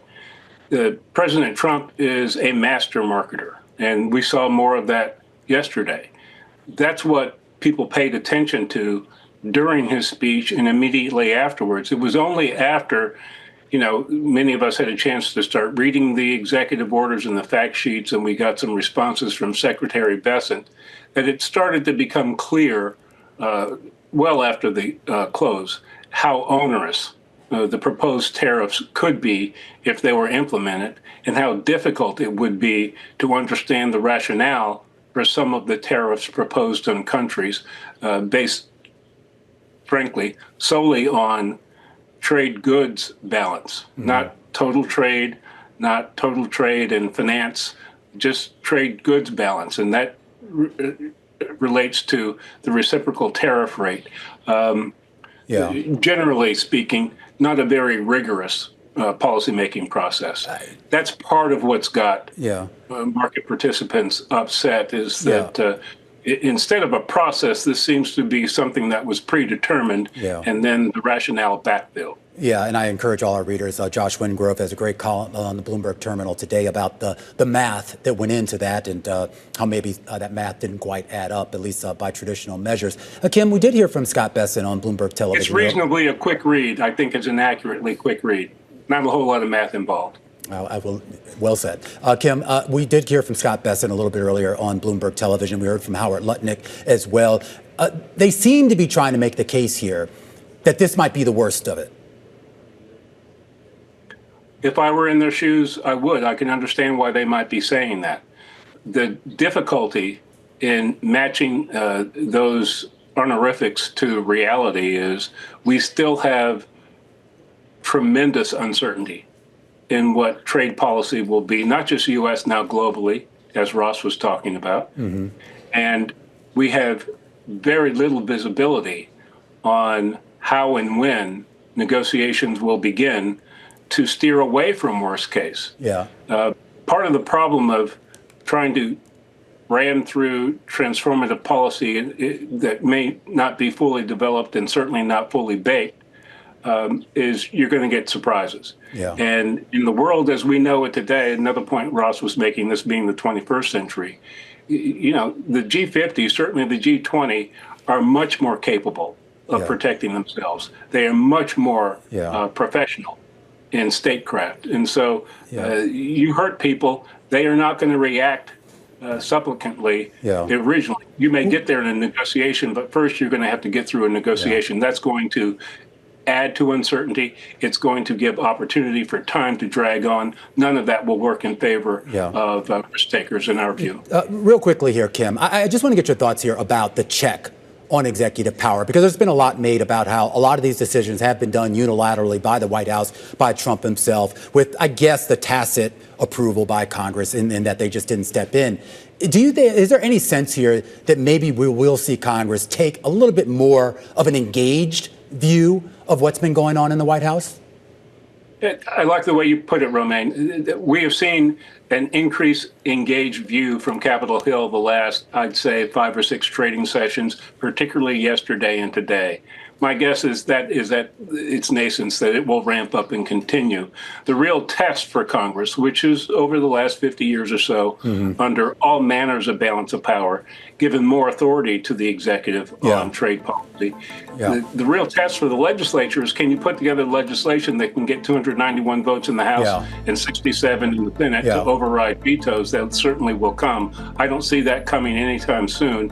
I think politics and courts might be a better point for Kim, that. we have to leave it there. Kim Wallace over at 22V. This is Bloomberg.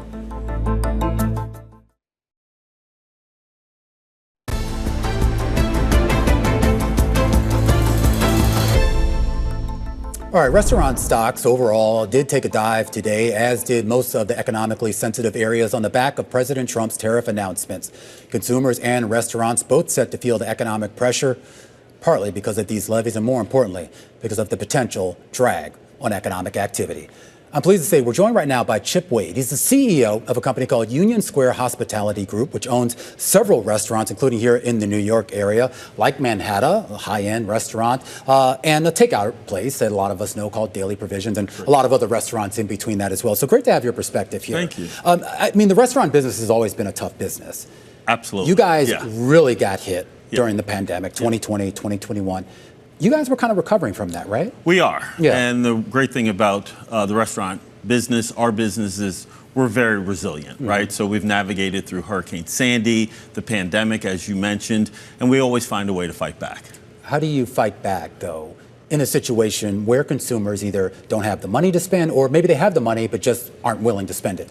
Yeah, one of the ways that you fight back is by having a very diverse portfolio, right? And you mentioned Daily Provisions, which is our 3-part neighborhood cafe, and then Gramercy Tavern and Manhattan. So when you have a diverse portfolio, you get to better weather through the storm of an economic downturn. Talk to me about the business structure of Union Square. A lot of people know Union Square Hospitality, of course, for Danny Meyer, who a lot of people know him more because of Shake Shack, which isn't affiliated with Union Square in a direct way. But I am curious about the high-low model, because if you are getting hit on the high end, you think you can make that up on the lower, more affordable offerings that you have? Sure. So the business, Danny, started 40 years ago. So we're celebrating our 40th anniversary Union Square this Cafe? year. Union Square Cafe in 1985. That's exactly right.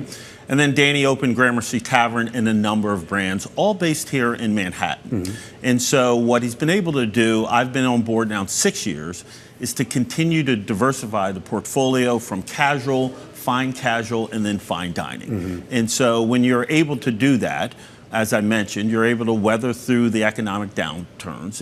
And even within our fine dining restaurants, we still have, we're sensitive to pricing, whether that's wine, whether that's lunch, and we offer often a restaurant within a restaurant, right? So the dining experience in the tavern room at Gramercy Tavern is vastly different than the fine dining. But still, how much wiggle room do you have? I mean, all those restaurants, whether it's you're high, low, you're sourcing a lot of ingredients. I assume a lot of ingredients that are maybe being grown overseas and being shipped from overseas, so you have the potential for an increase in costs there. Yeah, and so we don't have a lot of wiggle room, right? And so for us, we're very sensitive to make sure that we're not outpricing ourselves. We need to be aware that when you see inflation having an impact, whether it's commodity or labor, there's not a lot of wiggle room that you can take.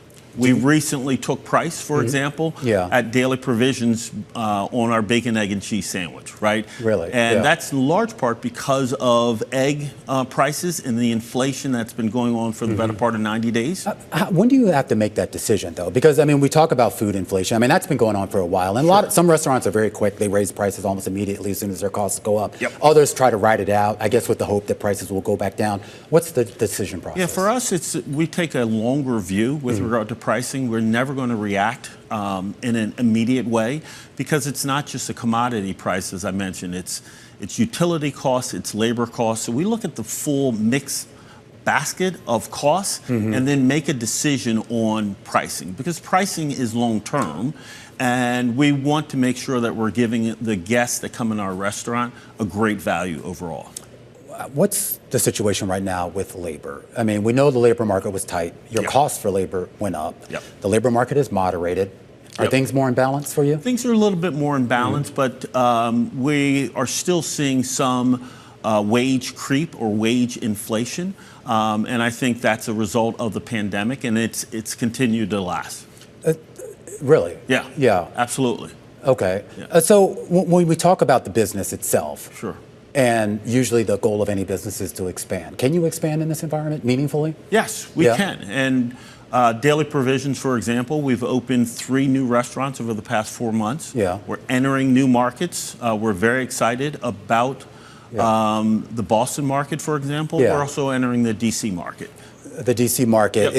Do you think the real estate market is going to be favorable to you in terms of leases, or I don't know if you guys do outright purchases at all? Yeah, I would say the answer to that is it depends on the market. But landlords are still holding firm, if you will. And so we have to find other ways to ensure that the economics work when we go into a new market. All right, and just real quickly on DC, I mean, you've seen all the layoffs going on there. Does that not worry you all, expanding into a city that is, at least for right now, going through a retrenchment in terms of hiring and firing? Sure, we are worried about it. I think we're very selective and very prudent in terms of where we're going to put up the restaurants. Chip, appreciate you coming on. Delighted to be here. Chip Wade's the CEO of Union Square Hospitality Group, which owns several restaurants around New York City. Some breaking news right now. President Donald Trump speaking aboard Air Force One. He was asked about the market sell-off, the worst sell-off that we've had since the onset of the pandemic in 2020.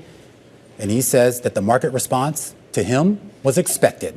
He was also asked about some of the other issues going on in the White House, including the deadline for that TikTok deal. The president is saying that there is a deal right now on the table, and he is open to using the China TikTok deal over tariff relief itself. These are comments that the president has been making to reporters as he is on Air Force One headed down towards Florida.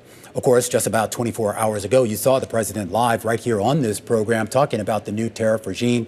Not a sector really spared by the sell-off today, and that includes companies that make and sell alcohol. Whether you're importing or exporting, you're likely to be hurt. Retaliatory tariffs on products coming from the U.S. to Europe and, well, from Europe and back here. Let's talk to somebody who, well, recently entered into this space. Her name is Marvina Robinson, and she's the founder and CEO of a champagne brand called Stuyvesant. She imports her champagne directly from the Champagne region of France. Pleased to have you here. Marvina, great to see you. Thank you very much. All right, so you started this business not that long ago. Are most of your sales domestic here in the U.S.? Yes, they are. They're actually about 98% domestic here within the States. Are you worried at all that, given that you're basically sourcing directly from the Champagne region, as you have to call it Champagne here, Correct. Are you worried at all about a potential imbalance in costs?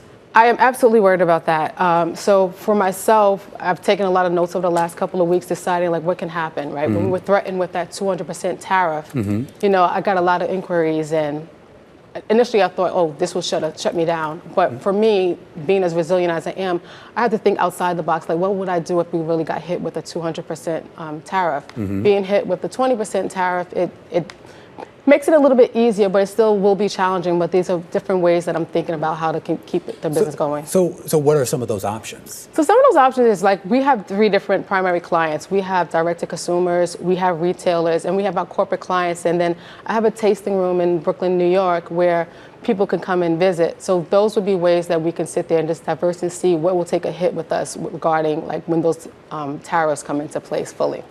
Have you had discussions with your suppliers in France yet? Yes, we have. Yeah. I mean, we were all texting last night. Okay. So we have some big meetings coming up in the next 2 days, and we're just deciding like how will we move forward. Obviously, for me, as a small business owner, I can't absorb the 20% tax, right? I also want to be fair to my consumers who have supported the brand 100%. Yeah. So deciding how much flexibility I have to keep the price in the same range that is important. What's the general price point for your products? Price point starts like around $61, and then we have our top of the line coming in at $130. Okay, so not super expensive, but not cheap either. Exactly. Are you concerned that customers can't absorb maybe if you take that $61 bottle of champagne and make it say 71 or 81 that they can still pay that? I am completely concerned about that. So I'm going to try my best to not to have a big price hike. Again, I'm going to try to keep it as low as possible. The good thing about us is we just received a large import prior to the tariffs going into effect. So I'm trying to see for our next imports to make sure that we don't have a big shock. Price shock. Was that planned, or was that, or no, did you, so you tried, so you pulled that forward? Yes. So we do fresh disgorgement. So we do import like quarterly. So that came at the right time. Yeah. And now what we're doing is, as our next imports begin to move over the next month, I have a little wiggle room to see what we can do. And then I have a notice going out to my customers, our consumers this weekend, giving them a heads up and just thinking of different suggestions so that they don't think that I'm just throwing an instant price based on them. Do you have a lot of inventory right now to maybe get you through a few weeks, few months? Oh, yes. That absolutely. Yes. Yeah. Have you thought about the potential of maybe expanding what you do, meaning outside of champagne, so maybe doing sparkling wine that's sourced from somewhere else? So I had a friend that said that to me, and my answer was no, because I am a true champagne lover. That's why the brand was created. I'm not just in business because it's wine, it's because I have a dear love for champagne. So I would think of other ways to make and find new consumers. Even if right now I focus on the United States, maybe if I open the brand to different markets outside of the U.S. to make sure the brand continues to grow. You are a small business. I am. Do you have any sort of connection to Washington, meaning being able to lobby your case? Because we talk to a lot of these big mega companies, and of course, they have an army of lobbyists and lawyers that basically just live in Washington now, trying to make their case for reprieves and concessions and things like that. Are there trade groups or anything that you can be a part of that would maybe give you a voice in Washington? Well, I have had conversations, whether through LinkedIn or different people have reached out to me, so we're having conversations. I think over the next couple of weeks, people will, hopefully I can get those direct conversations, but I have like introductions, so I'm hoping for those to further expand on. All right, and just real quickly here, if these tariffs do stay on long term, meaning we're looking at maybe months, if not years of this, is B. Stuyvesant still going to be around? Yes, B. Stuyvesant will be around. All right, Marvina, great place to leave it. Thank you so much. Marvina Robinson, founder and CEO of the B. Stuyvesant Champagne Company. Here a look at some of the companies potentially impacted by a new tariff regime and the potential drag on the economy. We saw that in a big way during the cash session of trading today, with the S&P 500 falling about 4.8% for its biggest one-day drop going back to mid-2020. Right now, you are looking at S&P futures. You see that number, 5.18 on your screen, and that takes into account the 4.8% drop we had in the cash session. So we are lower, additional losses here in the after hours trade, but only fractionally. But it does get to this sense here that maybe the dip buyers aren't there. You have NASDAQ 100 futures now down 6%. That takes into account, of course, the 5.4% drop we had during the cash session, and the Russell 2000 in bear market territory for the first time since late 2023. This is The Close on Bloomberg.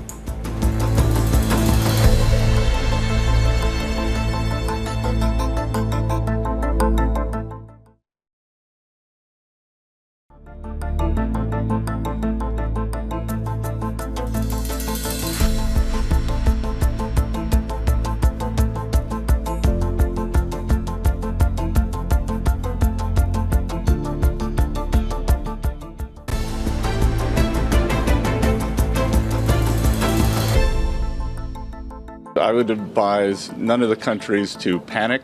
I wouldn't try to retaliate, because as long as you don't retaliate, this is the high end of the number. It is the American people who will pay the biggest price for these unjustified tariffs. This is why our government will not be seeking to impose reciprocal tariffs. I would highly recommend to the Prime Minister not to retaliate, and let's carry on a strong relationship. The series of measures will directly affect millions of Canadians. We're going to fight these tariffs with countermeasures. We have always been ready to negotiate with the United States to remove the remaining barriers to transatlantic trade. At the same time, we are prepared to respond. And that was just a sampling of the response by several world leaders to those tariffs. The new tariff regime unveiled by President Trump yesterday. The president aboard Air Force One just a few minutes ago, being peppered with questions about what comes next. The president did say that he would negotiate if offered something, quote, phenomenal. Callie Leinz, Bloomberg's Balance of Power co-host, joins us right now as she gets ready to pick up coverage at the top of the hour. And Callie, I mean, we know the president is always open to the art of the deal. What exactly did he mean by phenomenal? Well, that, I guess, is up to interpretation, and probably no one can answer that question except for President Trump himself, Romaine. But this does run a bit counter to the messaging we were getting from those in the White House and his administration about whether or not this was really just the opening of a negotiation. The White House press secretary Caroline Leavitt earlier today described these tariffs as non-negotiable. The president, though, seems to be suggesting otherwise, keeping in mind that while the tariffs were announced yesterday, they have not yet gone into effect. That 10% base rate doesn't go into effect until Saturday, and it's next week on April 9th that the reciprocal tariffs are set to go into effect, which many political strategists and others I spoke with yesterday indicated to them means that the White House is intending to leave some room for deal making here before all of these levies ultimately kick in. And we've previously, of course, had the expression from the White House press secretary that President Trump is always willing to take a phone call from other leaders and always willing to make a deal. I would note that while he is talking about being open to negotiation on the tariffs already announced, he also told reporters that more tariffs on sectors could be coming, that he is still looking specifically at pharmaceuticals and semiconductors. He also noted that he spoke to automaker executives today, which raises the question as to whether or not they're still looking for carve-outs or exemptions on the auto tariffs that have gone into effect as of today, beginning to be collected. And one note on the president's response to the market action today, Romaine, he had earlier said things were going very well. He seems to have amended it a little bit. He says the market reaction to tariffs was expected. And one thing he likes that he saw today, interest rates coming down, he says. Okay, well, I mean, you know, not to pour water on that, Kailey, but they're coming down for kind of the wrong reasons, and that's because of a lot of the economic anxiety out there. And I am curious. I mean, we've heard from Scott Bessent on this network earlier today. We heard them last night on your show. We heard from Howard Lutnick and a few other administration officials. And I know I believe you're scheduled to speak to the governor of New York a little bit later in your program here. This now becomes an economic story, not just at the federal level, at the global level, but really on a state and local level as well. Absolutely. Governor Hochul has been out front talking about these tariffs as being essentially a tax hike on the people of New York. She suggests this could cost families $6,000 more per year. The question really is, what power does she have as governor, or does anyone outside of the president, if Congress is not going to act, have to actually counter this? On that note, I would note that you are seeing some mixed reaction in Congress today with some legislative efforts to perhaps rein in the president's control when it comes to tariffs, keeping in mind this is not supposed to be power assigned to the executive. It's actually the Article 1 authority of Congress to deal with levies that are collected in matters of trade. So we'll be watching for developments on that front. In the meantime, we do understand these conversations are likely to still be taking place outside of the U.S. as countries are also calibrating their responses, both how they will react domestically, but also what they may do to counter the United States and whether or not retaliatory tariffs will be put into place. On one country in particular, I want to mention as well that Romaine President Trump was talking about on Air Force One is China. He reiterated once again that he would consider tariff relief on China in exchange for a deal on TikTok, keeping in mind that deadline is coming up on Saturday.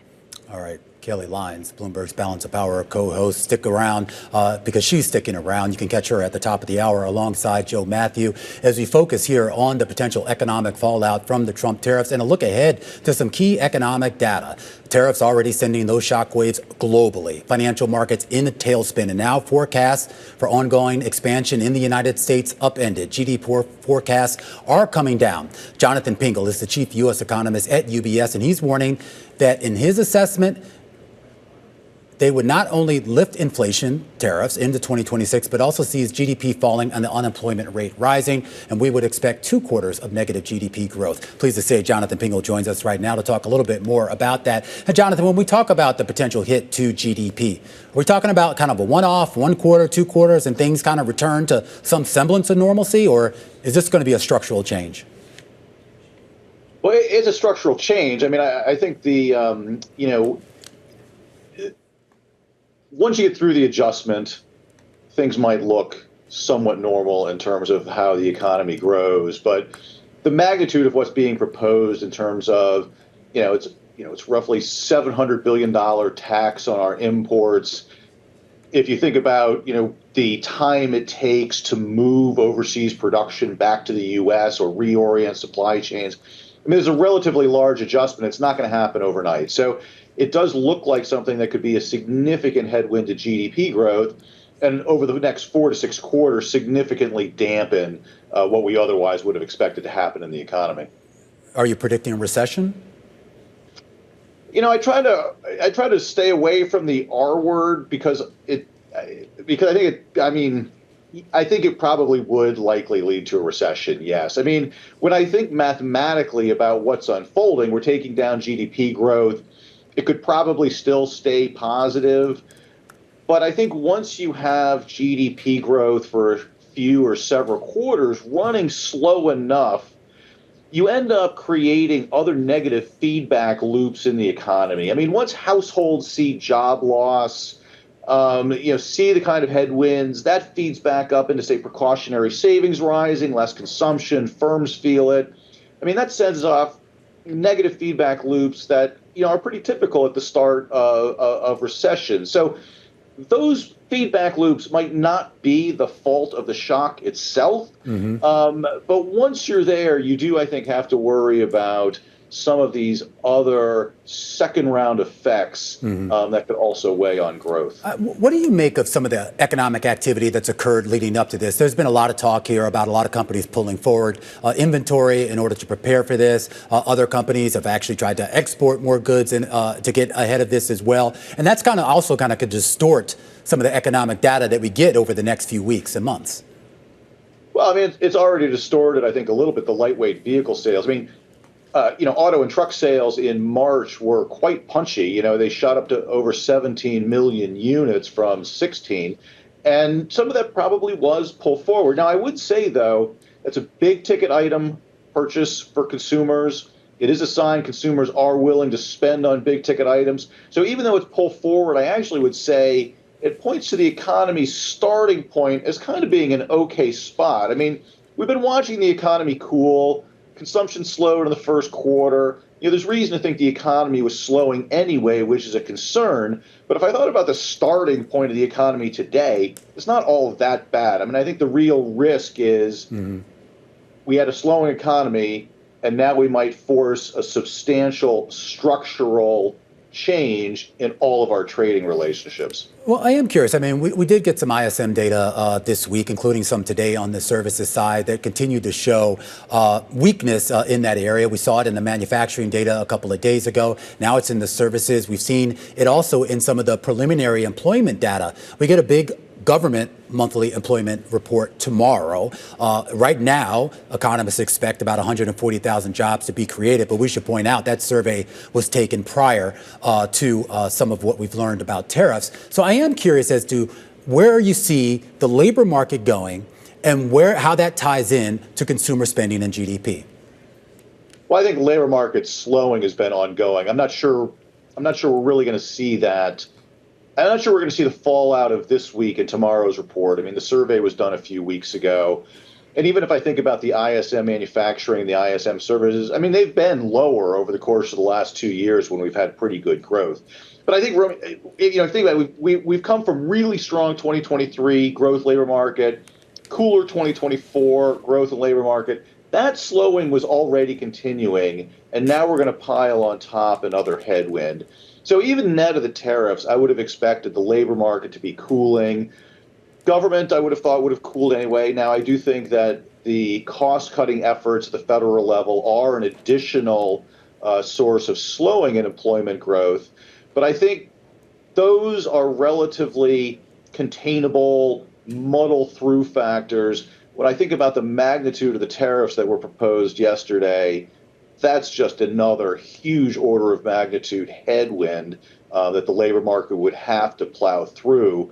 And I'm not quite sure it's strong enough to sustain a few quarters against that headwind without seeing some outright job loss and negative payroll prints.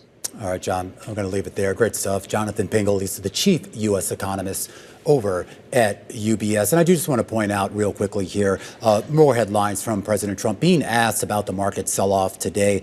It's hard to understand the exact context, but the quotes are this, quote, "I haven't checked my 401k." And when asked specifically about markets and the market reaction, he says, quote, "Now we let it settle in." And as that settles in, you do have to pay attention to the fundamentals in this market. There are going to be some potential catalysts that could move it over the next 24 hours, and that includes that big monthly jobs report. It comes out at 8:30 a.m. Washington time. On average, on the median, of what economists are expecting, 140,000 non-farm payrolls created in the most recent month of March, an unemployment rate that will stay stuck at about 4.1%, and a labor force participation rate that is expected to stay at 62.4%. Average hour earnings also expected to hold pat at about 0.3% on a month-over-month basis, 4% on a year-over-year. In addition to those numbers, we are expected to hear from Jay Powell. This was a previously scheduled meeting where he is expected to speak about the economic outlook for the Society of Advancing, for SABU. This is basically a business journalist organization that will be hosting them at their annual conference. So a chance to hear from Jay Powell himself. Whether he addresses the tariff situation or not remains to be seen. Michael Barr, Chris Waller also expected to speak tomorrow as well. And tomorrow, believe it or not, I can't believe this, the 50th anniversary of Microsoft. They're actually having an event out in Redmond, Washington. We will have coverage of that starting at 12:30 p.m. Eastern Time. As we move away from the close and into balance of power and a focus on politics, a quick reminder of what happened today and what the setup would be for tomorrow. An S&P 500 back in correction territory, having its worst day going back to the onset of the pandemic. The Dow Jones Transportation Average down back in bear market territory. The Russell 2000 in bear market territory, and your 2-year yield dropping 17 basis points on the day. This is Bloomberg.